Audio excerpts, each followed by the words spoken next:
नमस्कार मित्रों, मैं विकास शाक्य एक बार फिर से आप सबका स्वागत करता हूं अपने चैनल पर। और आज हम डिस्कस करने जा रहे हैं अष्टावक्र गीता चैप्टर नंबर 18 के 5 श्लोक। श्लोक नंबर 81, 82, 83, 84 और 85। इंग्लिश में इन्हें कहते हैं 81, 82, 83, 84 एंड 85। ठीक है, तो आइए देखते हैं 81वें श्लोक में अष्टावक्र जी क्या कहना चाह रहे हैं राजा जनक से। 81वां श्लोक बड़ा सिंपल है। पढ़ने में आपको थोड़ा वो लगेगा कि हाँ, इसका क्या अर्थ निकल सकता है, लेकिन कोई बहुत ज़्यादा टफ इसका मीनिंग नहीं है। अगर आपने इन चीज़ों को समझा हुआ है अभी तक, परा अपरा क्या है, शरीर के 5 कोश क्या हैं, अगर इनको समझा हुआ है तो इनके माध्यम से आप बड़े आसानी से इन चीज़ों को समझ पाएंगे। यहाँ पर बताया गया है धीर पुरुष का चित्त अमृत से पूरित हुआ शीतल है। यानी शीतल का मतलब क्या? ठंडा, यानी शांत है बिल्कुल। ठीक है, शांति है बिल्कुल, किसी तरह की आग मन में नहीं लगी है, ये नहीं मिला वो नहीं मिला। इस तरह का दिल जिसका हो, इस तरह का चित्त जिसका हो, वो क्या है? वो शीतल है। ठीक है, धीर पुरुष कौन है? वो जो कि आत्म तत्व को जान गया, यानी आत्मा को जान गया। और आत्मा किसका अंश है? आत्मा अंश है परमात्मा का। ठीक है, परमात्मा यदि आग है तो आत्मा उस आग से निकली चिंगारी है। आग का जो केमिकल फॉर्मूला होगा वही आपके उसका भी होगा, जो आपका चिंगारी होगी। ठीक है, तो आग का जो केमिकल फार्मूला होगा वही चिंगारी की भी होगी। तो इसी वजह से जो व्यक्ति ये जान जाता है कि वो आत्म तत्व है, वो जान जाता है कि असल में तत्व के स्तर पर वो परमात्मा के ही तुल्य है, परमात्मा के ही समान है। केवल और केवल अंतर इतना है कि वो आत्मा के रूप में एक शरीर के भीतर, जिसमें 5 कोश हैं, जिसमें मनोमय कोश है, जिसमें चित्त है, जिसमें वासनाएं हैं, उसके भीतर बंद हो गया है। केवल इसी कारण से वो बार बार जन्म ले रहा है। क्यों?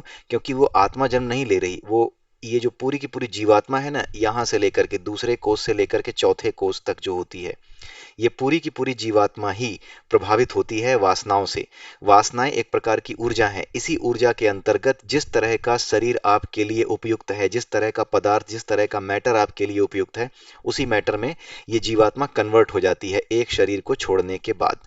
क्योंकि आप साइंस भी पढ़ चुके हैं, बहुत सिंपली ये जानते हैं, और भगवत गीता में भी इस बात को समझाया गया है कि जो आपकी एनर्जी है वो मैटर में कन्वर्ट होती है। जब भगवान कृष्ण ने कहा कि आत्मा कभी नहीं मरती, वो केवल एक शरीर से दूसरा शरीर धारण करती है, ना तो ये पैदा होती है ना मरती है। यही चीज आप ऊर्जा के विषय में, यानी एनर्जी के विषय में भी पढ़ते हैं कि energy can not be created, it can not be destroyed, it can only convert it from one form to other form. एक रूप से दूसरे रूप में ये परिवर्तित हो जाती है। यही आत्मा की परिभाषा है। ठीक है, तो जो व्यक्ति ये जानता है कि ये शरीर केवल और केवल इसलिए मिलता है क्योंकि आत्मा को नहीं, बल्कि इस आत्मा के ऊपर ये जो 4 आवरण है, जिसमें से एक आवरण मनोमय कोश का है, जिसमें अलग अलग तरह की वासनाएं हैं। उन वासनाओं की वजह से जैसी ऊर्जा हमने बना ली है, उस ऊर्जा के लिए जैसा शरीर उपयुक्त है वैसा ही शरीर हमें मिलता है। इसीलिए वो व्यक्ति क्या करता है? जो धीर पुरुष होता है, जो धीर व्यक्ति है, जो अपने आप को आत्म रूप में जान गया है, वो इन चीजों से परेशान नहीं होता। बल्कि वो जान गया है कि इसी वजह से बार बार संसार में आना हो रहा है। तो वो उन्हीं चीजों को देखते हुए, समझते हुए अपना व्यवहार, अपनी सारी की सारी क्रियाएं जो रोज की हैं, उसके काम हैं, वो रोज इसी तरीके से करना शुरू करता है, ताकि वो इन चीजों से, इन वासनाओं से फ्री हो सके।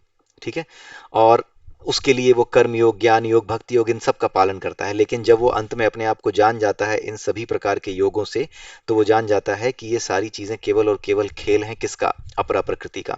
इसीलिए उसका मन शीतल हो जाता है। वो जानता है कि ये सारी चीजें केवल और केवल खेल हैं। इसीलिए वह न लाभ के लिए प्रार्थना करता है और न हानि की चिंता करता है। क्योंकि वो जानता है कि लाभ और हानि कब महसूस होते हैं? जब हम वासनाओं से घिरे होते हैं, जब हम किसी चीज से अटैच हो जाते हैं और वो चीज़ पूरी हो जाती है, वो इच्छा पूरी हो जाती है, तो लाभ हमें महसूस होता है कि हमारा फायदा हुआ।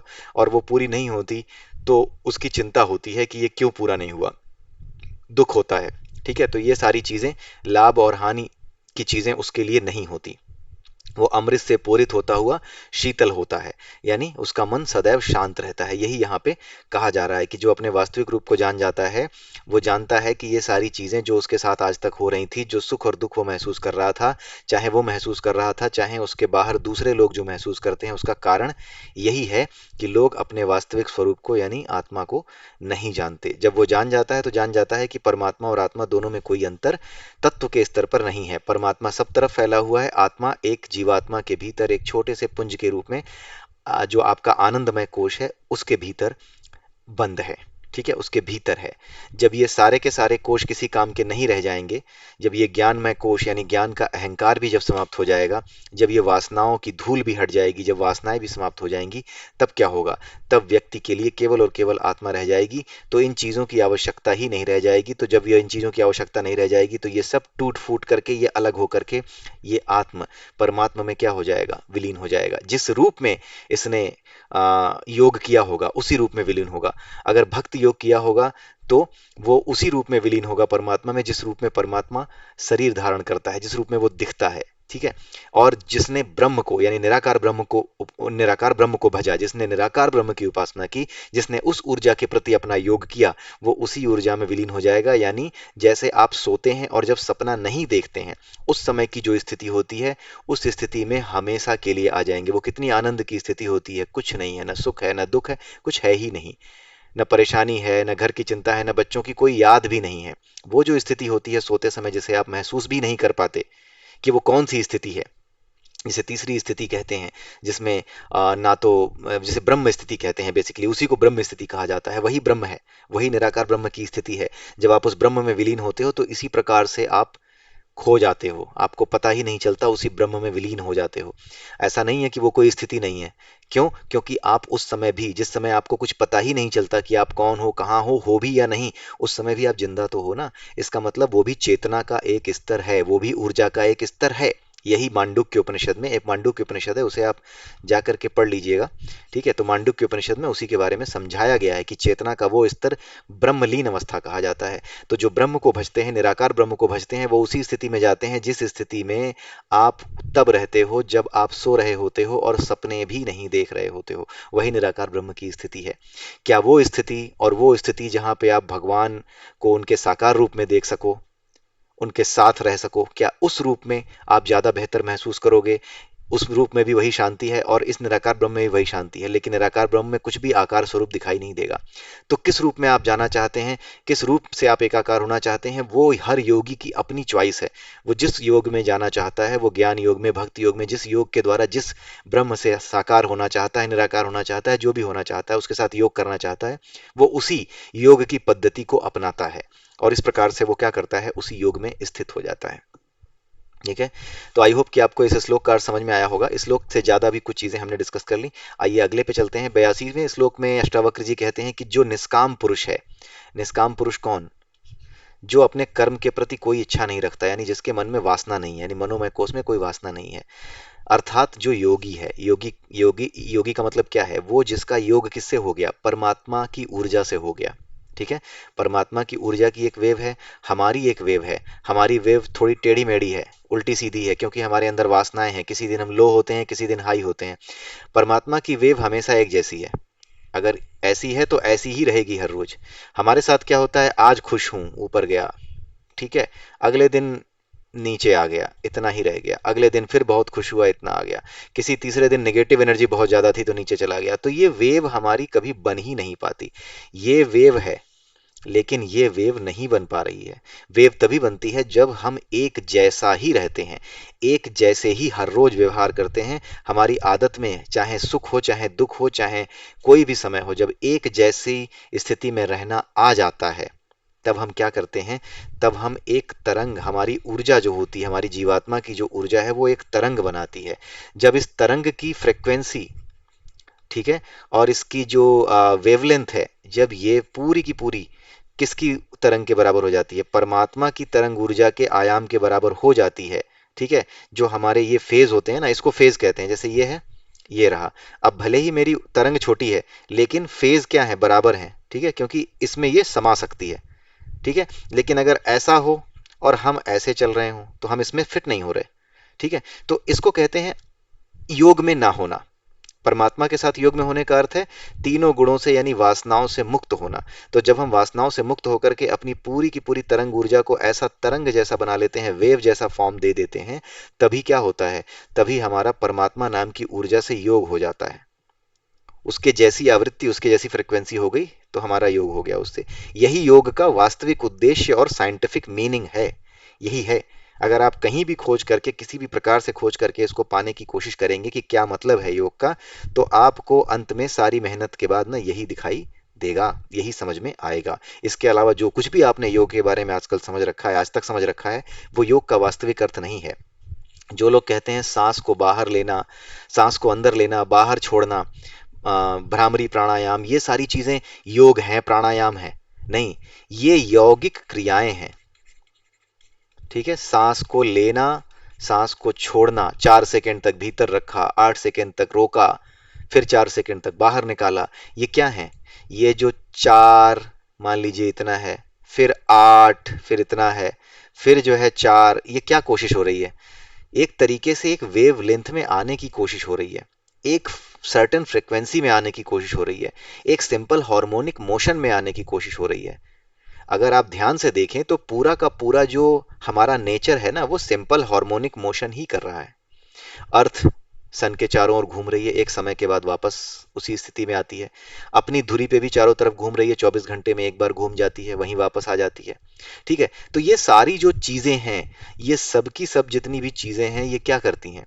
ये सारी की सारी चीजें एक सिंपल हार्मोनिक मोशन में मूव कर रही हैं। जब आप अपने चरित्र को सिंपल हार्मोनिक मोशन में योग के माध्यम से, योग के माध्यम से क्या, यौगिक क्रियाओं के माध्यम से, ये सांस लेना छोड़ना, ये यौगिक क्रियाएं हैं, इनका टारगेट क्या है? इनका टारगेट योग है। यौगिक क्रियाओं का लक्ष्य योग है। इस बात को आप अच्छी तरह समझ लीजिए, यौगिक क्रियाओं को योग ना कहा करिए। यौगिक क्रियाएं हैं सांस लेना और छोड़ना, उनका लक्ष्य है, उन यौगिक क्रियाओं का लक्ष्य है योग करना। किससे? प्रकृति से, यानी परमात्मा से योग करना, ये है। तो इस चीज को आप समझते रहिए, तभी योग का वास्तविक अर्थ आपको समझ में आएगा। तो जो व्यक्ति धीर पुरुष है, यानी परमात्मा के स्वभाव वाला हो गया, सॉरी अगले में चलते हैं, जो व्यक्ति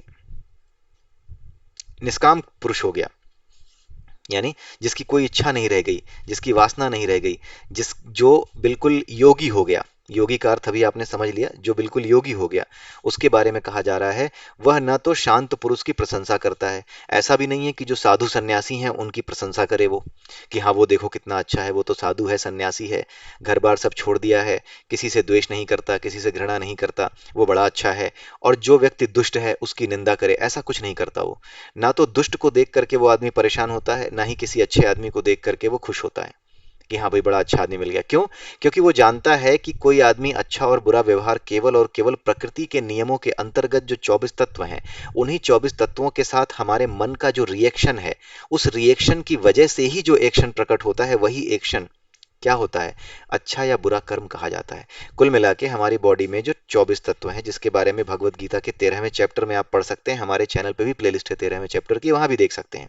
उन 24 तत्वों के साथ जब नेचर का, हमारी बॉडी का, हमारे मन का रिएक्शन होता है, तब क्या होता है? कर्म उत्पन्न होता है। और ये कर्म कैसा होता है? सकाम होता है। सकाम यानी वासना, यानी कुछ पाने की इच्छा, कुछ खोने का डर, इसके साथ मिल करके वो कर्म उत्पन्न होता है।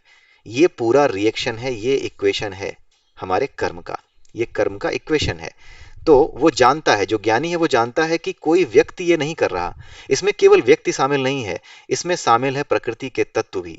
और वो व्यक्ति ऐसा इसलिए कर रहा है क्योंकि वो उन तत्वों को जानता नहीं है, वो जानता नहीं है कि वो तत्व उसको किस तरीके से परेशान कर रहे हैं, इसलिए वो उसके चक्कर में फंसा हुआ है और वो अपने आप को ठीक कर भी नहीं पा रहा, उसे पता भी नहीं चलता, और वो कब दूसरों के प्रति द्वेष करने लगता है, घृणा करने लगता है, उसे पता भी नहीं चलता। ऐसा कहा जाता है कि दूसरों से जलो मत, दूसरों की तरक्की को देख के। बहुत से लोग होते हैं ऐसे, जो इस स्तर से ऊपर निकल जाते हैं कि भाई ठीक है, दूसरे को देख करके जलन नहीं हो रही, दूसरा अगर आगे बढ़ गया तो जलन तो नहीं हो रही, लेकिन अंदर से ऐसा लग रहा है कि कहीं ना कहीं मेरे पास कुछ कम रह गया, यानी somewhere you are eating out your heart. ये भी नहीं होना चाहिए। ये भी क्या है? ये भी एक तरह की जलन ही है। ठीक है, उससे नहीं हो रही, लेकिन एक जिद, एक तरह की इच्छा जो अधूरी रह गई है, जो दूसरे को देख करके प्रकट हो रही है, तो वही उसका कारण बनना है, जिसको देख बन रहा है, जिसको देख करके आप ये चिंता कर रहे हो। ठीक है, तो जो व्यक्ति शांत होता है, जो योगी होता है, वो जानता है कि ये चीजें क्यों हो रही हैं, ये चीजें प्रकृति के गुणों के साथ हमारा रिएक्शन होने की वजह से हो रही हैं। और इसी रिएक्शन को रोकने के लिए जो योग किए जाते हैं, वो कर्म योग होते हैं, वो ज्ञान योग होते हैं, वो भक्ति योग है। इनकी प्रैक्टिस इसीलिए कराई जाती है कि आप इन प्रकृति के तत्वों के प्रभाव से निकल करके निष्काम कर्म, यानी बिना इच्छा वाले कर्म, जो केवल इसलिए हैं कि वो आपका धर्म है, आपके सामने आए हैं इसलिए आप कर रहे हैं, इसलिए वो आप कर्म करें ही करें। जो कुछ आपके सामने आया है वो इसीलिए है क्योंकि आप उसी के लायक थे। आप किसी और चीज के लायक होते तो कोई दूसरा कर्म आता। एक सैनिक के सामने ही दुश्मन देश का सैनिक आएगा, क्योंकि उसने अपना कर्म क्षेत्र ऐसा ही चुना है कि वो बॉर्डर पे जाकर के लड़ेगा, देश के लिए लड़ेगा। तो इसीलिए जो व्यक्ति इस तरीके से काम करता है, जिस तरीके का उसको जीवन मिला है, जिस तरीके से वो सामने आ रहे हैं कर्म, उनको उस तरीके से ही लेता है और स्वच्छंद भाव से करता है। अब जैसे कोई पुलिस वाला है, उसको एक जॉब मिली हुई है, आज उसकी पोस्टिंग हुई है, मान लीजिए आज वाराणसी में उसकी पोस्टिंग हो गई। ठीक है, वाराणसी में पोस्टिंग होते ही उसको बताया गया कि भाई आज जो है ना, एक एनकाउंटर पे जाना है। अब ये व्यक्ति ये जान रहा है कि ये तो मेरा काम है। अब ये नहीं पूछेगा कि एनकाउंटर पे क्यों जाना है, कहीं देखूं जरा, मैं उससे, मेरी व्यक्तिगत दुश्मनी तो है नहीं, मैं उसे क्यों मरवा दूं।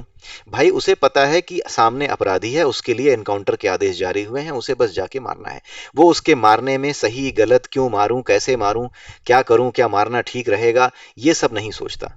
वो अपने कर्म को अपना कर्म समझ करके कि हाँ किसी को मारने का आदेश मिला है, भले ही हो सकता है कि वो निर्दोष कभी रहा हो सकता है निर्दोष हो, लेकिन कानूनन और समाज के प्रति जो उसकी जिम्मेदारी है, जो कानून के प्रति उसके सामने जो कर्तव्य आ गया कि हाँ उसे आज मार देना है, तो उसे जाना पड़ेगा और उसे मार के वो गलत नहीं करेगा। हालांकि उसे पूरे सिस्टम ने, अगर वो निर्दोष था तो पूरे सिस्टम ने उसे मारा, लेकिन ये अकेला व्यक्ति उसके लिए जिम्मेदार नहीं है, क्योंकि इसका काम ये नहीं था कि वो तय करे कि वो सही है या गलत। इसके पास तो केवल ऑर्डर आया था कि उसे मार देना है, इसने अपना काम कर दिया। तो ये बिना किसी द्वेष के, बिना किसी प्रेम के, बिना किसी करुणा के, बिना किसी घृणा के, उससे कोई दुश्मनी थोड़ी है जिसको मारने जा रहा है। ठीक इसी तरीके से जो व्यक्ति योगी होता है, वो हर काम को ऐसे ही करता है जैसे कि ये उसका कर्तव्य है।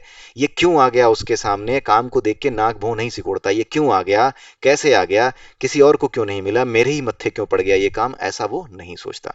ठीक है, तो आई होप कि आपको ये समझ में आया होगा कि ये श्लोक कहना क्या चाह रहा है। ना तो शांत पुरुष की प्रशंसा करता है, ना दुष्ट को देखकर चिंता करता है, वह सुख दुख को समान समझता हुआ तृप्त है। यह समझाने की जरूरत नहीं है कि क्यों ऐसा कहा गया है। उसे कुछ भी करने को नहीं दिखता, ऐसा लगता है जैसे उसके लिए कुछ भी करने लायक नहीं है, फिर भी वो सब कर रहा होता है।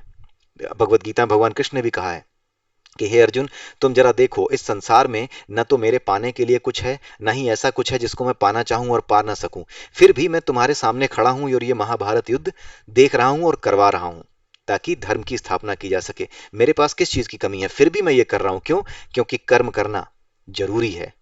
यही मेरा धर्म है कि जब भी संतुलन बिगड़ेगा प्रकृति का, जिसमें सतरज और तम तीन गुण हैं, जब भी इनका संतुलन बिगड़ेगा, तो मैं उस संतुलन को बनाने के लिए प्रतिबद्ध हूं, वचनबद्ध हूं। इसीलिए सब कुछ होते हुए भी, हर चीज का मालिक होते हुए भी मुझे कर्म करना पड़ता है। इसका फल मुझे नहीं चाहिए कि धर्म की स्थापना करके मुझे क्या मिल जाएगा, कुछ नहीं, ये तो मेरी अपनी बनाई सृष्टि है।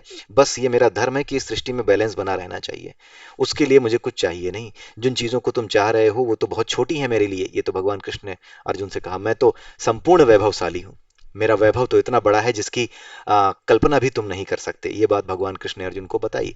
तो जो व्यक्ति इस तरीके से काम करता है कि ना तो कोई चीज उसे घृणा की लगती है, ना कोई चीज ऐसी लगती है कि हाँ इसको करना बड़ा जरूरी है, वो बस इसलिए करता है कि सामने आ पड़ा है, मेरी प्रवृत्ति के अनुसार ये कर्म मेरे सामने आ पड़ा है, इसलिए मुझे करना पड़ेगा। ठीक है, इसलिए वो उस काम को करता है। आइए 83वां श्लोक देखते हैं, 83। इसमें इसमें भी वही बात कही गई है जो पिछली बार, पिछले श्लोक में कही गई है। धीर पुरुष न संसार के प्रति द्वेष रखता है। संसार का मतलब क्या? संसार का मतलब जो लोग सकाम कर्म कर रहे हैं, जो लोग इच्छाओं वाले कर्म कर रहे हैं, पैसा कमा रहे हैं, पैसा कमाने के लिए उल्टे सीधे जुगत लगा रहे हैं, उसको कहते हैं संसार। यानी जो सकाम कर्मों में, यानी इच्छाओं वाले कर्मों में जो लोग फंसे हुए हैं, उनको क्या कहा जाता है? सकाम कर्म। लेकिन जो ज्ञानी हो जाता है वो घृणा नहीं करता कि अरे कैसे लोग हैं, रुपए पैसे के लिए मरे जा रहे हैं, जरा सा धैर्य नहीं है, जरा सा संतोष नहीं है, ऐसी बातें वो करना छोड़ देता है। ऐसी बातें जो लोग कर रहे होते हैं वो अभी यात्रा में हैं। ठीक है, अभी वो आगे बढ़ रहे हैं, लेकिन जिस दिन ये द्वेष भी समाप्त हो जाएगा, जिस दिन उन्हें पूरा ज्ञान हो जाएगा कि ये सब आखिर में होता क्यों है, तब वो जान जाएंगे कि ये केवल और केवल प्रकृति के गुणों के अंतर्गत, और जो आदमी है जब वो ज्ञान की तरफ देखना नहीं चाहता तब तक ही होता है, और ज्ञान की तरफ भी वो तभी देखता है जब उसके भीतर की वासनाएं समाप्त होने लगें।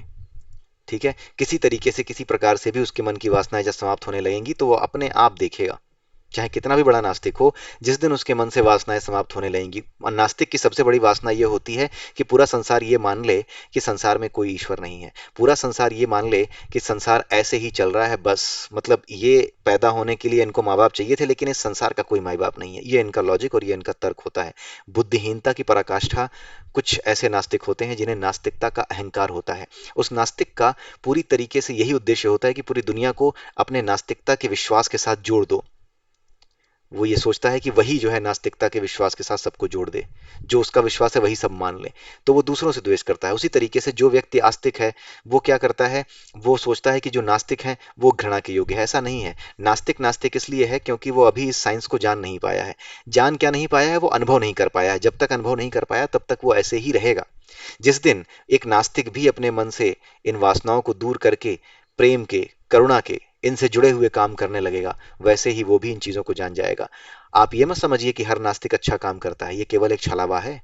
ये जितने भी नास्तिक हैं जो ये कहते हैं ये कर दो वो कर दो, जीवों पे मतलब ये पर्यावरण का संतुलन बिगड़ रहा है, गरीबों के साथ बड़ा बुरा हो रहा है, हम तो समानता की भावना चाहते हैं। आप देखिएगा, जब ये आया था, कोरोना जब आया था, जब लोग पैदल अपने घरों की ओर जा रहे थे, तो जिनको आज भक्त कहा जाता है ना कि हाँ ये बीजेपी के भक्त हैं या मोदी जी के भक्त हैं, ये ये वो लोग हैं जिन्होंने अपने घर से पैसे निकाल करके जितनी मदद हो सकती थी उतनी मदद उन पैदल चल के अपने घर वापस जाने वाले लोगों की ताकि वो यहीं रुक जाएं। कुछ लोगों ने उन्हें रोकने की कोशिश की, कुछ लोग जो जा रहे थे उन्हें पैसों से उनकी मदद की, उनके लिए अनाज, उनके लिए भोजन पहुंचाया। लेकिन किसी वामपंथी से या किसी नास्तिक से आप जाकर के पूछ कर देखिए, उसने ऐसा कोई काम नहीं किया है। कुछ नास्तिक ऐसे होंगे जिन्होंने किया होगा। जिस नास्तिक ने ऐसा किया होगा, जो नास्तिक ये कह रहा होगा कि नहीं सरकार की नहीं हमारी भी कुछ जिम्मेदारी है समाज के प्रति, वही नास्तिक सही है। और जिस नास्तिक ने ये कह दिया कि नहीं ये तो मोदी जी की गलती थी, ये तो सरकार की गलती थी, जिसने ये कह दिया कि सरकार की गलती थी, वो नास्तिक सही नहीं है। वो नास्तिक कोई करुणा से भरा हुआ नहीं है। ये सब मक्कारी है, बदमाशी है। एक दुष्ट जब राज्य प्राप्त करना चाहता है, एक रावण जब सीता का हरण करना चाहता है, तो वो साधु बन के ही आता है। इसी तरीके से ये जितने भी दुष्ट हैं जो समाज के भीतर हिंदू धर्म को, सनातन धर्म को नष्ट करने का व्रत लिए बैठे हैं, वो यही कर रहे हैं। वो रावण हैं लेकिन साधु के वेश में कि अरे हम तो बड़ा अच्छा चाहते हैं, जीवों पे दया करो, सबको बराबरी का हक दे दो। ये खुद बराबरी का हक किसी को नहीं दे सकते। आप जाकर के देखिए उन सभी देशों में जो वामपंथी हैं, उनमें एक भी वामपंथी आंदोलन नहीं होता। क्यों? उन वामपंथी देशों में क्या सारी समस्याएं समाप्त हो गई हैं? सबको बंद कर दिया जेल में, समस्या समाप्त, विरोध करने वाला कोई है नहीं, समस्या समाप्त। तो जितने भी देश हैं जो कम्युनिस्ट हैं, वामपंथी हैं, जाकर के देखिए आप उन्हें। जो भगवान में विश्वास नहीं करते, आप जाकर के देखिए, वहां विरोध का एक भी स्वर सुनाई देते ही गोली मार दी जाती है, सड़ा दिया जाता है जेल में, और यहां आकर के ये ज्ञान देते हैं। तो आप इन चीजों को समझिए, कॉमन सेंस लगाइए और इनको समझिए। और किसी से बहस करने की जरूरत तो नहीं है, बिल्कुल नहीं है, लेकिन हाँ, आप स्वयं से इन चीजों को जानते रहिए। क्यों? क्योंकि कभी भी अधर्म जीतता नहीं है। ये पक्का श्योर शॉर्ट फॉर्मूला है। जीत ही नहीं सकता अधर्म। और धर्म क्या है वो आप समझ चुके होंगे। अगर आपने अभी जो कैप्सूल वीडियोस बन रहे हैं भगवत गीता के, उसमें अगर आपने जाकर देखा होगा तो आप वहां समझ चुके होंगे कि क्या है धर्म, धर्म किसे कहते हैं, वास्तविक धर्म क्या है। ठीक है, करुणा क्या है, करुणा ही वास्तविक धर्म है, ऐसा क्यों है। ये चीजें आप समझ चुके हैं तो फिर आपको ज्यादा कुछ सोचने की जरूरत नहीं है। ठीक है, तो जो व्यक्ति ज्ञानी होता है वो ऐसे नास्तिकों से, ऐसे दुष्टों से, इनसे भी घृणा नहीं करता, जो देश के बाहर बैठ करके देश के विरुद्ध ही साजिशें रच रहे हैं, खुलेआम रच रहे हैं, खुलेआम रच रहे हैं, खुला हुआ खेल है। आप ये अमेरिका में जाइए, वहां पर एक केस स्टडी चलती रहती है, वहां डिस्कशन होता रहता है कि गाय एक हथियार है या फिर एक डिविनिटी है। इन चीज़ों पे डिस्कशन हो रहा है। कभी भी दूसरी बुराइयों पे, जो ऐसी बुराइयां हैं जो दूसरे को देखने तक से मना करती हैं, ऐसे ऐसी मान्यताएं हैं कुछ धर्मों की, कुछ संप्रदायों की ऐसी मान्यताएं हैं कि जो दूसरा है अगर मेरे विश्वास को नहीं मानता तो वो दुनिया में नहीं होना चाहिए। ऐसे ऐसे विश्वास भी कुछ लोगों के बन रखे हैं। वो पथभ्रष्ट हैं, वो सही रूप से नहीं जानते अपने धर्म को भी, लेकिन उनका विश्वास ऐसा ही है। उनके खिलाफ कभी ये कोई भी उपद्रव नहीं करते, कोई भी आयोजन नहीं करते। आप सोच करके देखिए, पिछले साल एक आयोजन किया गया था, डिसमेंटलिंग ग्लोबल हिंदुत्व। आप सोचिए, डिसमेंटलिंग ग्लोबल हिंदुत्व नाम का एक आयोजन किया गया था। क्यों? मैं हिंदू हूं, क्या मैंने किसी का गला काटा, क्या मैंने कहीं बम फोड़ा? नहीं। लेकिन डिसमेंटलिंग ग्लोबल हिंदुत्व के लिए इतनी बेचैनी है कि इसको करना है। लेकिन डिसमेंटलिंग ग्लोबल टेररिज्म, आप किसी धर्म का नाम तो छोड़ ही दीजिए, क्योंकि टेररिज्म का कोई धर्म तो होता नहीं है। डिसमेंटलिंग ग्लोबल टेररिज्म, इस बात के नाम पर भी एक आयोजन ये करके दिखा दें। क्या टेररिज्म बड़ी अच्छी चीज है? औरतों को पढ़ने नहीं देंगे, तालिबान में औरतों को पढ़ने नहीं दिया जा रहा, जहां आतंकवाद है वहां पढ़ने नहीं दिया जा रहा। उनको समझाने के बजाय कि भाई आप ऐसा क्यों कर रहे हैं, उनको समझाने के बजाय हिंदुत्व पे आक्रमण हो रहा है, जो सबको पाल रहा है, जो अपने अपने को गालियां देने वाले को ही पाल रहा है। मैं आपको बताऊं, मेरे पास भगवान शिव को लेकर के एक नास्तिक दोस्त है मेरा, उसके, वामपंथी भी है, कट्टर वामपंथी है, उसके ऐसे ऐसे संदेश आए जिसमें भगवान शिव के शिवलिंग को बड़ी ही गंदी संज्ञा दी गई। बहुत ही गंदी बात कही गई, फिर भी मैंने पलट करके जवाब नहीं दिया है, किसी को नहीं दिया है। क्यों? क्योंकि हम जानते हैं कि ये लोग इस सत्य को नहीं जानते कि सत्य क्या है। लेकिन यही लोग बाहर जाके कह रहे हैं कि हिंदुत्व हमें परेशान कर रहा है। मुझे थप्पड़ मार करके कोई आदमी जाके कहे कि वो मुझे परेशान कर रहा है, कुछ ऐसी स्थिति है। आप सोच करके देखिए कि ये इकोसिस्टम कितना खतरनाक है। इसीलिए आपको कुछ करना नहीं है, बस अपने आप को तैयार रखना है इस ज्ञान के साथ, इस बुद्धि के साथ तैयार रखना है। ये कोई ऐसी चीज नहीं है जो कि आप पढ़ें और भूल जाएं। ये आपके चरित्र में उतर जाएगा जिस दिन ना, उस दिन अपने आप चीजें समाज में परिवर्तित होने लगेंगी। आपको यकीन भी नहीं होगा कि ये कैसे हो रहा है, लेकिन ये होता है। ठीक है। यहाँ पे यही बताया जा रहा है कि ऐसा व्यक्ति ना तो इस तरह की चीज इस तरह से सोचता है कि हाँ, जो व्यक्ति भगवान को नहीं मानता या परमात्मा आत्मा को नहीं मानता उससे मैं घृणा करूं या बेवकूफ है। और ना ही वो ऐसा सोचता है कि मुझे आत्मा को देखना है। क्यों? क्योंकि आत्मा को देखा नहीं जा सकता, उसे केवल महसूस किया जा सकता है। जैसे सोते समय जब आप सपना देखते हो तो उस सपने को केवल महसूस कर सकते हो। आपका जो जगते समय अस्तित्व था उसको भूल ही जाते हो। आप ये भूल ही जाते हो कि आप सो रहे हो, आप जग नहीं रहे हो। कुत्ता अगर सपने में दौड़ा रहा है तो सचमुच में नहीं दौड़ा रहा है, भूल जाते हो। इसी को कहते हैं एक हो जाना। आप किसके साथ एक हो जाते हो? आप उस चेतना के साथ एक हो जाते हो जिसे कहते हैं नींद में सोती हुई लेकिन सपने देखती हुई चेतना, जिसे तेजस कहा जाता है। इस चेतना को ना तेजस कहा जाता है। जो जगती हुई चेतना है उसको वैश्वानर कहा जाता है। इसीलिए जो मांडुक्य उपनिषद है ना, वो मुझे बहुत अच्छा लगता है। वो हमारी चेतना की हर स्थिति को बहुत सही से व्याख्या उसकी करता है। ठीक है। तो ना तो वो आत्मा को देखने की इच्छा करता है। क्यों नहीं करता? क्योंकि उसे पता है कि उसका केवल अनुभव किया जा सकता है। जब आप सोते समय मरे हुए के समान रहते हो, ना तो पता लगता है कि आप कहाँ हो कहाँ नहीं हो, फिर भी आप हो, आप जिंदा हो। तभी तो वो भी एक चेतना है, क्योंकि अगर वो चेतना ना होती तो आप तो मर जाते। लेकिन वो भी एक चेतना है जहां पे कुछ भी महसूस नहीं होता। वो ब्रह्मलीन चेतना है। ठीक है। उसी चेतना को, ब्रह्मलीन चेतना को अनुभव किया जा सकता है केवल, लेकिन वो तो ऐसा अनुभव है कि उसका अनुभव भी नहीं किया जा सकता। ठीक है। एक ऐसा अनुभव जिसका अनुभव न किया जा सके, उस अनुभव को भी आपने जिया है। हर रोज जीते हैं सोते समय। ठीक है। तो ये सारी चीजें योगी जानता है, ज्ञानी जानता है कि इन चीजों को देखा नहीं जा सकता, इनका केवल और केवल अनुभव किया जा सकता है। इसीलिए वो ना तो खुश होता है न दुख मनाता है। वो मुक्त रहता है इन सभी चीजों से, किसी चीज की चिंता नहीं करता। लेकिन वह न तो मरे हुए के बराबर है और ना ही निर्जीव। इसका मतलब क्या है? ना मरे हुए के बराबर है और ना निर्जीव। इसका मतलब यह है कि वो आलसी नहीं है। ऐसा नहीं है कि सब कुछ भगवान करता है तो आज खटिया डालते हैं, बस सोएंगे, अब तो बाकी की बची जिंदगी खाने को मिलेगा तो खा लेंगे, नहीं तो बिना खाए मर जाएंगे। ऐसा नहीं सोचता।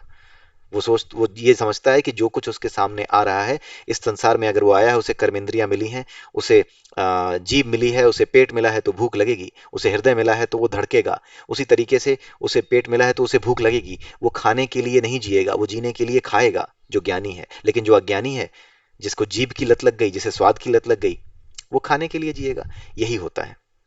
हर्ष और शोक से मुक्त वह न मरे हुए के समान है और न ही जीवित, यानी वो आलसी नहीं है। 84वां देखते हैं। पुत्र स्त्री आदि के प्रति स्नेह न रखता हुआ। इसका मतलब यह नहीं कि उनसे प्रेम ही नहीं करता, रोज डंडे से मारता है बीवी को और बच्चों को, ना। स्नेह न रखने का मतलब ये होता है कि वो केवल और केवल ये समझता है कि उसका अपने बच्चों और अपनी पत्नी के प्रति क्या कर्तव्य है, क्या उसकी ड्यूटी है, बस वो इतना ही समझता है। और उसको समझते हुए ही अपना कर्म करता है। और ये जानता है कि जो मेरे बच्चे हैं, जो मेरी बीवी है और खुद मैं भी इस संसार में एक कच्चे घड़े की तरह हैं, जो कभी भी फूट सकता है। कभी भी इस संसार में जो आया है वो कभी भी जा सकता है। ठीक है।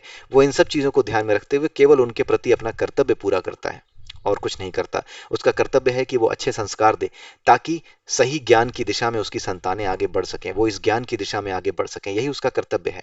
अपने बच्चों को इस ज्ञान की तरफ मोड़ना, यही उसका कर्तव्य है। ठीक है। तो वो बस करता है और छोड़ देता है। क्यों? क्योंकि वो जानता है कि मैं कुछ नहीं कर सकता, जो कुछ करेगी प्रकृति, और प्रकृति के प्रभाव में मेरे बच्चों, मेरी पत्नी, उनका जो स्वभाव है उस स्वभाव के अनुसार रिएक्शन होगा, और उस रिएक्शन के अनुसार ही सामने उनके कर्म आएंगे। वही कर्म उन्हें सुखी और दुखी करेंगे। वो तो ये जानता है। और वो जानता है उसका कोई योगदान नहीं है, सिर्फ इसके कि वो उन्हें ये बता सके कि तुम कर्म योग, ज्ञान योग, भक्ति योग, इनमें से किसी एक योग की तरफ जाओ, ताकि तुम्हें आसान हो अपना जीवन जीना, तुम्हें सही राह मिले। बस इतना ही वो कर सकता है। संस्कार देने के अलावा पिता अपने बच्चे के लिए कुछ नहीं कर सकता।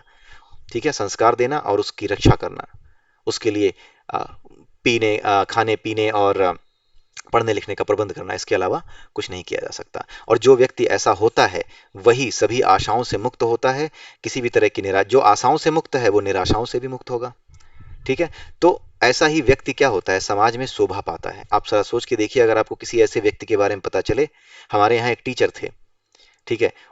उन्होंने क्या किया, अपने ही लड़के को क्लास 11th में फेल कर दिया। क्यों? क्योंकि उनका बेटा जो है इतना अच्छा परफॉर्म नहीं कर पाया। उसने जैसा किया उन्होंने उसको वैसे ही नंबर दिए और फेल कर दिया, फेल कर ही दिया। ठीक है, वो फेल हो ही गया, एक साल उसका निकल ही गया, खराब हो ही गया। तो अब जरा सोच करके देखिए, जब हमें उनके टीचर के बारे में, उस टीचर के बारे में पता चला, और जो लोग ट्यूशन इसलिए जाते थे उनके यहाँ कि हाँ यार क्या पता इनके यहाँ जाए तो नंबर बढ़ा, उन्होंने साफ बोला कि बेटा इस उम्मीद में मत रहना। ठीक है, तो इस तरह की चीजें जो अध्यापक करेगा, या जो व्यक्ति इस तरह का हो, जो ना कि किसी के प्रति द्वेष रखे, ना किसी से प्रेम रखे, सबको समान भाव से देखे, आप उसका सम्मान करोगे ही करोगे। इसीलिए यहाँ पर ये लिखा हुआ है कि ऐसा व्यक्ति ही शोभा देता है। आज की तारीख में भी मैं अपने उस अध्यापक को, अपने उस टीचर को याद कर रहा हूँ। तो उनको याद करने का कारण क्या है? यही, क्योंकि ऐसे ही लोग समाज में शोभा पाते हैं, सम्मान पाते हैं। ठीक है, 85वां श्लोक देखते हैं। 85वें श्लोक में ये लिखा हुआ है, यथा प्राप्य से जीविका चलाने वाला, यानी जो कुछ मिल जाए उसी को खा पी करके संतुष्ट रहने वाला। इसका मतलब ये नहीं है कि जो मिल रहा है बस खाने दो, हम खटिया पड़े हैं, जो है वो ठीक है, ऐसा नहीं है। इसका मतलब ये नहीं है कि आप आलसी हो जाओ। इसका मतलब ये है कि आज की जो स्थिति है ना, उससे आप संतुष्ट रहो, लेकिन ये जानते रहो कि आप जितना काम करोगे, जितना फोकस के साथ काम करोगे, उतने फोकस के साथ काम करने के बाद किसी ना आपको जब काम करोगे फोकस के साथ, तो किसी ना किसी दिन आप अपने काम में क्या हो जाओगे, परफेक्ट हो जाओगे। और जिस दिन परफेक्ट हो जाओगे, परफेक्शन मिलने के बाद आपको इस बात की चिंता नहीं करनी पड़ेगी कि घर कब बनेगा, गाड़ी कब आएगी, ठीक है, शादी कब होगी, इन चीज़ों की चिंता नहीं करनी पड़ेगी, क्योंकि आप इतने परफेक्ट हो चुके हो कि ये सारी चीज़ें अपने आप खिंची हुई चली जाएंगी आपकी ओर। एक आईआईटी का जो बंदा है और एक जो नॉर्मल इंजीनियर है या पॉलिटेक्निक कर रहा है, दोनों में फ़र्क क्या होता है? जो आईआईटीएन है उसको इन चीज़ों की चिंता नहीं करनी पड़ेगी, नौकरी मिलेगी कि नहीं मिलेगी। वो इतना तेज होता है, वो इतना ज़्यादा मेहनत करता है, वो इतना फोकस्ड होता है अपने सब्जेक्ट में कि वो एक दिन परफेक्ट हो जाता है। और जब वो परफेक्ट हो जाता है तो उसे सरकारी नौकरी क्या, इसरो, नासा, पता नहीं कहीं से भी उसके पास ऑप्शन आते हैं कि भाई आ जाओ। तो उसको क्या एक i10 क्या बोलते हैं, आईफोन गाड़ी लेने के लिए, या फिर एक आईपैड लेने के लिए क्या चिंता करनी पड़ेगी? उसे तो अच्छे से अच्छे कॉन्फ़िगरेशन वाला लैपटॉप खुद सरकार देगी, उसे इतनी सुविधाएं देगी, यहाँ तक कि सिक्योरिटी भी मिलेगी उसके आसपास। एक बड़ा वैज्ञानिक है तो उसके आसपास वो एक असेट है, उसके आसपास जेट सिक्योरिटी भी हो सकती है, डिपेंडिंग ऑन की क्या सिचुएशंस हैं। तो उसे कुछ पाना नहीं पड़ेगा, उसे स्वयं मिलेगा। तो जो इस चीज को जानता है कि आज जो कुछ है, लेकिन जब वो आईआईटीएन बच्चा तैयारी कर रहा था, जब अपने आप को बना रहा था, तब हो सकता है कि वो बड़े छोटे से कमरे में रहता हो सकता है कि रात में उसके पास जो है एसी भी ना हो, उसी धीरे धीरे चलने वाले पंखे के नीचे पसीने में बैठकर वो तैयारी करता हो। लेकिन उस समय से, जिस समय वो तैयारी कर रहा है, वो उस समय से संतुष्ट है। उसी समय की बात की तुलना यहाँ की जा रही है, उसी समय की बात यहाँ की जा रही है कि जो कुछ आज है उससे संतुष्ट रहने वाला, लेकिन अपने कर्म को ना छोड़ने वाला, अपने कर्म में परफेक्शन की तरफ जाने की जो जुगत है, उस जुगत को न छोड़ने वाला, अपने काम में फोकस रहने वाला, ऐसा व्यक्ति, इसकी बात की जा रही है। कुछ जो नास्तिक मूर्ख हैं, जिनको नास्तिकता का अहंकार है, मैं आपको फिर बता दूं, हर नास्तिक बुरा नहीं होता। जिसे नास्तिकता का अहंकार है वो बुरा है, अहंकारी कोई भी हो वो बुरा है। ठीक है, तो जो जिस तरीके से भी अपनी जीविका चला रहा है, ठीक है, जब वो उसमें संतुष्ट रहता है कि आज के समय में जो कुछ है उसमें संतुष्ट रहो, लेकिन उसे ये पता होता है कि अगर मैं अपने काम में फोकस्ड रहा तो मुझे कुछ पाने की इच्छा नहीं करनी पड़ेगी, बल्कि चीजें खुद मेरी तरफ दौड़ के आएंगी। कहा जाता है ना, नारायण की उपासना करो, नारायण की भक्ति करो तो लक्ष्मी स्वयं अपने साथ अपने आप आएंगी। ठीक है, वो इसीलिए कहा जाता है, इस लाइन का यही मतलब है, इसका साइकोलॉजिकल इंपॉर्टेंस यही है कि जब नारायण, यानी कि जब आप परफेक्ट बनोगे अपने काम में, फोकस्ड रहोगे अपने काम में, शांत रहोगे, धैर्य रखोगे, तो क्या होगा? ये जो बाकी चीजें हैं जिसे लक्ष्मी कहते हैं, सांसारिक वैभव कहते हैं, वो अपने आप आएगा, आपको इनके पीछे भागना नहीं पड़ेगा। जिनके पास अपने आप होता है, आता है, वो सतोगुणी होते हैं। जिनको प्रयास करना पड़ता है कि मुझे धन कमाना है, वो कौन होते हैं? रजोगुणी होते हैं। और जो चाहते हैं कि मैं ना कोशिश कर सकता हूँ, ना मेहनत कर सकता हूँ, ना फोकस्ड हो सकता हूँ, मुझे चाहिए लेकिन ये चीजें, तो मैं क्या करूंगा? छीनूंगा, मारूंगा, काटूंगा। किसी सुंदर लड़की कोई सुंदर लड़की पसंद आ गई, नहीं मिल सकती, ओ वो तो बड़े बहुत बड़े इंजीनियर डॉक्टर की बेटी है, तो क्या करूं? कोई नहीं, मैं प्रयास नहीं कर सकता, मैं खुद को काबिल नहीं बना सकता, तो क्या करूं? मैं मार देता हूं उसे, उसके चेहरे पे तेजाब फेंक देता हूं, रेप कर देता हूं। ये सारी चीजें कौन करता है? ये तमोगुणी करता है। तो आई होप कि आपको सतरज और तम का एक जो रिवीजन मैंने अभी दिया वो आपको समझ में आया होगा। यही डिफरेंस होता है सतोगुणी, रजोगुणी और तमोगुणी में। तो जो व्यक्ति सतोगुण में है एक तरीके से, वो नजदीक होता है सतोगुण को भी छोड़ने के, क्योंकि वो तीनों गुणों से परे जाने वाला होता है। ठीक है। कुछ ही दिनों में जब उसको वास्तविक सत्य का ज्ञान होता है कि सत्वगुण भी बांधता है, वो कैसे बांधता है वो हमने पढ़ा हुआ है पहले। ठीक है, अब भगवत गीता में ही। तो वो जो जानता है इन चीजों को, वो यथा प्राप्य से जीविका चलाने वाला, यानी जो कुछ मिला हुआ है उसमें ही संतुष्ट रहने वाला अभी के लिए। लेकिन ये समझने वाला कि जितना ज्यादा कर्म करते जाओगे, जितना परफेक्शन लाते जाओगे, उतना ही ज्यादा चीजें अपने आप आपके पास आती जाएंगी, आपको कुछ करना नहीं पड़ेगा।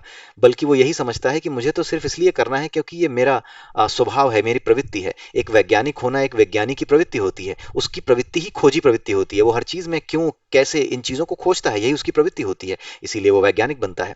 तो वो अपनी प्रवृत्ति के अनुसार जब वैज्ञानिक बनता है, तो उस वैज्ञानिक बनने के बाद उसको बाकी सारी चीजों की चिंता नहीं करनी पड़ती, वो सारी चीजें अपने आप उसके पास आती हैं। देशों में स्वच्छंदता से विचरण करने वाला किसी भी देश में जाए, वहां पे आराम से घूमता है। क्यों? क्योंकि उसे आत्मविश्वास होता है। ठीक है, वो सही सिद्धांतों को जानता है। क्योंकि किसी भी देश में इंसान ही रहते हैं, जानवर ही रहते हैं, सब कुछ वैसे ही होते हैं जैसे आपके आसपास हैं। उनकी भाषा अलग हो चाहे कुछ भी हो, लेकिन है सब कुछ वही, और सब कुछ इसी प्रकृति के नियम के अनुसार काम करता है, इसलिए वो वहां पर भी स्वतंत्रता पूर्वक विचरता है। जहां सूर्यास्त हो वहां शयन करने वाला, यानी जहां पर भी वो ये चिंता नहीं करता। ये ना एक मेटाफरिक लाइन है, जहां सूर्यास्त हो वहां शयन करने वाला। इसका मतलब ये है कि जहां पर भी उसे सोने की जगह मिल जाए, भले ही कांटों के बिस्तर पे आज सोना हो, भले ही आज जमीन पे सोना हो, भले ही आज मखमल का बिस्तर मिल जाए, न मखमल के बिस्तर से उसको प्रेम है, न उसको जो है किसी दिन खेत में सोना पड़ गया या रेलवे स्टेशन पे सोना पड़ गया कुछ स्थिति में, तो उस स्थिति में वो दुख मना रहा है कि बताओ मैं कितना बड़ा लाट साहब और आज मैं रेलवे स्टेशन पे पड़ा हूं, ऐसा नहीं सोचता। जहां सूर्यास्त हो, जहां जैसी स्थिति में वो हो, उस स्थिति में बिना दुख मनाए कि मैं कहाँ आ गया, मैं तो बड़े अच्छे बिस्तर पे सोता था, मैं कहाँ सो रहा हूँ, इन सब चीजों को सोचे बिना जब वो कहीं पर भी शांति से सो जाए, तो ऐसा व्यक्ति ही सर्वत्र संतुष्ट है। यानी ज्ञानी ही सर्वत्र संतुष्ट हो सकता है, अज्ञानी कभी भी संतुष्ट नहीं हो सकता। अज्ञानी यही कहेगा, अरे यहाँ सोएंगे, हम नहीं सोएंगे। ऐसे ही तो बात करते हैं जो अज्ञानी होते, कहते हैं यहाँ सोएंगे, नहीं हम नहीं सोएंगे, हमारे लिए लाइए। ठीक है। हम, अरे मेरी गाड़ी खराब हुई, एक नेताजी थे, उनकी गाड़ी खराब हो गई। ठीक है। अब जब गाड़ी खराब हो गई, गांव के खेत में गाड़ी खराब हो गई, अब हुआ ये कि अब गांव ऐसी जगह पे था कि इतनी बड़ी जो फॉर्च्यूनर वो लेकर के आए थे, तो वहां पर दूसरी फॉर्च्यूनर तुरंत उपलब्ध कराई नहीं जा सकती थी, तो गांव के ही मुखिया की, चौधरी साहब की गाड़ी जो है मंगा दी गई। वो थी बेचारी i10 गाड़ी। तो नेताजी कहते हैं मैं इसमें कैसे बैठूंगा, ऐसे कैसे बैठ जाऊंगा मैं इसमें। ठीक है। तो ये जो चीज होती है, ये ज्ञान की पहचान नहीं होती। ठीक है। तो इसी वजह से ये बताया गया है कि ऐसे लोग कभी संतुष्ट नहीं हो सकते, हर चीज से नाक मुंह सिकोड़ते हैं। लेकिन जो ज्ञानी होता है वो जानता है कि कोई भी परिस्थिति कभी भी आपके सामने आ सकती है, और उसका चुनाव हम नहीं करते, उसका चुनाव ये प्रकृति करती है। और उस प्रकृति के प्रति नतमस्तक हो जाना, इसका सम्मान करना, जिस प्रकार से यह सबका ख्याल रख रही है उसको ध्यान में रखते हुए ही अपने हर काम को करना, यही योग है। ठीक है। तो यही यहाँ पर समझाया गया है 85वें श्लोक में, और आई होप कि आपको ये समझ में आया होगा। और इसी के साथ आज का ये वीडियो और 5 श्लोक आज के समाप्त होते हैं। लेकिन समाप्त करने से पहले मैं एक बार फिर आपको बता दूं कि अगर आपको अपने आप से भगवत गीता पढ़नी है, अगर आपको स्वाध्याय के माध्यम से आगे बढ़ना है, खुद ही सेल्फ स्टडी करनी है स्क्रिप्चर्स की, तो सबसे पहले आप भगवत गीता का 13वां और 14वां चैप्टर पढ़ जाइए। वहां पे परा अपरा प्रकृति के 24 तत्वों के बारे में बताया गया है, मन बुद्धि अहंकार, इन 3 चीजों के विषय में बताया गया है। ये 3 तत्व हैं। उसके अलावा 3 गुण जो होते हैं उनको त्रिगुण, इनको एक तत्व के रूप में गिना जाता है। ठीक है। इनको एक तत्व के रूप में गिना जाता है। तो इन तत्वों के बारे में समझना, जानना, ये सारी चीजें जान पाना, ये बहुत जरूरी होता है। इसके बाद ही बाकी जितने भी श्लोक हैं भगवत गीता में हो, चाहे अष्टावक्र गीता में हो, चाहे कहीं भी हो, उनकी व्याख्या आप समझने लगेंगे। और उसके अलावा 3 उपनिषद हैं, केन, मुंडक और मांडुक्य। इन 3 उपनिषदों को भी अगर आप एक बार देख जाते हैं, तो चीजें आपके लिए आसान हो जाएंगी, स्वाध्याय, आध्यात्मिक स्वाध्याय जो होगा वो ईजी हो जाएगा। ठीक है। लेकिन एक बार मैं फिर आपको बता दूं कि ये कोई भी चीज गुरु का रिप्लेसमेंट नहीं है। ये हर बार हम समझते आए हैं कि ये गुरु का रिप्लेसमेंट क्यों नहीं है, क्योंकि बिना गुरु के आप इन चीजों को पढ़ तो सकते हैं, रट तो सकते हैं, लेकिन इनका अनुभव नहीं कर सकते। एक बच्चा जो कि फिजिक्स या केमिस्ट्री का एक्सपर्ट है, बड़ी अच्छे तरीके से उसने फिजिक्स और केमिस्ट्री के कॉन्सेप्ट समझ लिए हैं, लेकिन जब तक वो लेबोरेटरी में नहीं जाएगा, जब तक वो अपने गुरु के सामने खड़ा नहीं होगा, उनके सामने खड़ा होकर के प्रैक्टिकल नहीं करेगा, और प्रैक्टिकल करते समय गुरु की डांट नहीं खाएगा कि ये गलत कर रहे हो, ये तुमने कम डाला, वो तुमने ज्यादा डाला, ये तार वहां नहीं यहाँ जोड़ना था, जब तक वो इन चीजों को नहीं समझेगा, जब तक वो ठोका पीटा नहीं जाएगा गुरु के द्वारा, वो फिजिक्स और केमिस्ट्री में एक्सपर्ट नहीं हो सकता। वो थियोरेटिकली चीजों को जान सकता है, लेकिन उसका अनुभव किए बिना वो वैज्ञानिक नहीं हो सकता। ठीक उसी तरीके से इन चीज़ों को पढ़ करके आप चाहे कितने भी चीज़ों को रट लें, कितने भी श्लोक रट लें, लेकिन बिना गुरु के आप उसका अनुभव नहीं कर पाएंगे। तो इसी के साथ आज का ये वीडियो मैं यहीं समाप्त करता हूँ। अगले वीडियो में फिर मिलेंगे, तब तक के लिए जय श्री कृष्ण, जय सिया राम, जय श्री राधे।